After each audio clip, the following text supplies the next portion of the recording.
Assalamualaikum warahmatullahi wabarakatuh. Saya sudah mengangkat tangan 3 kali tadi Bapak Mujid. Perkenalkan, saya Faiz, gitu. Gus Baha, saya dari Pamutan Rembang.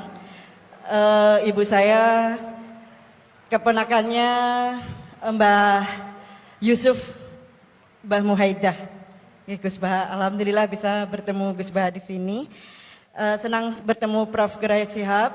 Pertanyaan saya, apabila ada pemimpin Muslim yang mohon maaf secara kinerja dia kurang baik, kemudian pemimpin non Muslim secara kinerja sangat baik. Ini sebagai kami orang Islam memilih yang Muslim atau yang non Muslim untuk menjadi kepala daerah misalnya. Atau bagaimana jika pemimpinnya perempuan? Meskipun saat ini sudah ada Prof. Ova di sini, juga Bu Mega, begitu. Kemudian termasuk ketika kami di UGM ada rekrutmen dosen baru, kira-kira mana yang bisa kami pilih apabila nilainya berdekatan begitu. Itu pertanyaan dari saya. Saya baru perkenalannya di belakang Bapak Mujid, saya dari Forum Silaturahmi Nahdlatul Ulama, saya juga pengajar di pengelolaan arsip rekaman informasi di BSMB Sekolah Vokasi sama dengan Gus Prapto. Mohon maaf. Assalamualaikum warahmatullahi wabarakatuh. Yang terakhir tadi yang pertanyaan pemimpin Muslim dan non Muslim. Memang ini wilayah sensitif, tapi sebetulnya bisa dianalisis secara fikih. Ya saya ulang lagi, bisa dianalisis secara fikih Nusantara, fikih kebangsaan. Jangan dianalisis pakai fikih yang internal dalam Islam. Saya ulang lagi, jangan dianalisis menurut fikih yang di internal Islam. Kita beri contoh umum saja ya. Kita beri contoh umum saja. Dulu Pak Gores pernah mencontohkan kalau non Muslim bisa jadi pilot beneran, padahal dia non. Sama Pak Munjid yang kiai di UGM nggak bisa jadi pilot. Kira-kira milih mana? Tapi itu kan wilayah yang sensitif, karena ini di Indonesia itu konteksnya bukan urusan pilot, urusan mewakili kebanyakan Indonesia itu Muslim, dan demokrasi itu mencerminkan suara mayoritas. Tapi tidak mungkin juga membiarkan Muslim yang killer, yang pembunuh, yang dulu punya reputasi yang misalnya macam-macam. Jadi hal-hal seperti itu, kata Quran itu jangan berdiskusi sesuatu yang kalau menjadi jelas malah masalah, karena itu kan seperti pertanyaan gini, Gus saya punya kerabat di Jogja, tapi pelit, sama orang lain dermawan, bagus mana? Kita kan nggak mungkin menganjurkan mutus hubungan keluarga. Tapi tidak mungkin juga suruh ikut orang pelit. Anda bukan orang fikih, karena kalau yang nggak ahli fikih itu ya gampang saja jawab semaunya. Tapi kalau saya sebagai orang yang tekuni fikih itu bingung. Saya sering ditanya orang juga, Gus saya mau nyalon lurah, ya lurah atau bupati atau apa. Katanya nyuap itu haram, Gus. Setelah dipraktekkan nggak bayar, nggak bagi uang, ya nggak jadi betul. Yang menang yang bayar. Terus akhirnya fakirnya tak rubah. Nyuapku yo haram, medit yo haram kata saya. Dimodifikasi sedikit, akhirnya alhamdulillah Gus bar sodakoh. Ya menang akhirnya berkahnya sodakoh. Karena kita sebagai pemimpin atas nama tidak nyuap, ya jangan juga jadi orang kikir dong. Atas nama tidak nyuap terus jadi orang kikir. Repot kan? Tapi jangan juga bayar yang sampai merubah hukum dari orang yang nggak layak mimpin karena bayar menjadi pemimpin. Ya jangan juga sampai gitu. Ya akhirnya saya bilang nyuap itu haram, medit juga haram.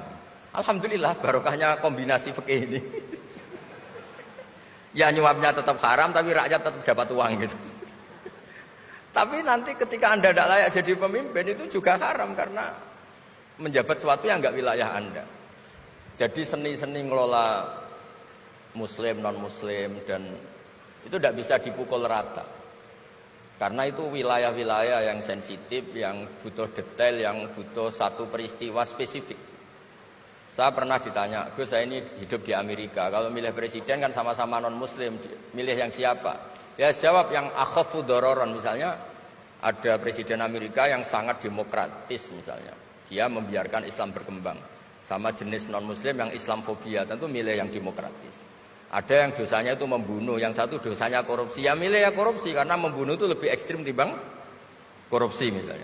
Itu ada di aturan fikih Jika sama-sama pasti salah, milih yang akhafud dororen, yang madorotnya ada begitu apa? Besar. Coba kalau kita punya pemimpin yang hobinya itu bunuh, sama yang hobinya rakus harta misalnya. Itu di fikih jelas dijelaskan, milih yang rakus harta kalau bandingannya itu, karena pembunuhan itu lebih berat secara ukuran dosa. Tapi apapun itu, ini bukan pembenaran pada kesalahan, bukan, tapi memang ada aturannya. Kalau ada dua dororani, dua bahaya, urtukiba khafuma, kalau ada dua hal yang bahaya, dipilih yang paling ringan kalau dalam konteksnya tadi. Kalau kita membiarkan pemimpin yang nggak benar, dipimpin orang nggak benar, tapi kalau memaksakan chaos misalnya, ya milih yang nggak chaos. Itu kan ada aturannya di fikih, karena Nabi menghindari al-harad. Al-harad itu chaos, pembunuhan massal, itu nggak boleh. Dan mayu adi ila dzalik juga nggak boleh, yang bisa potensi begitu juga nggak boleh. Jadi saya mohon, di antara aturannya Quran itu la tasalu an asya in tubdalakum tasukum. Kamu jangan diskusi sesuatu yang kalau diperjelas malah kamu yang malu. Saya biasanya mencontohkan hal-hal yang ringan kayak suami istri. Misalnya Anda tanya sama Pak Munjid, istrinya tanya, "Mas, apa betul saya ini cinta pertama Anda? Bukan alternatif terakhir." Wah, itu rata-rata orang nikah itu kan korban alternatif terakhir gitu.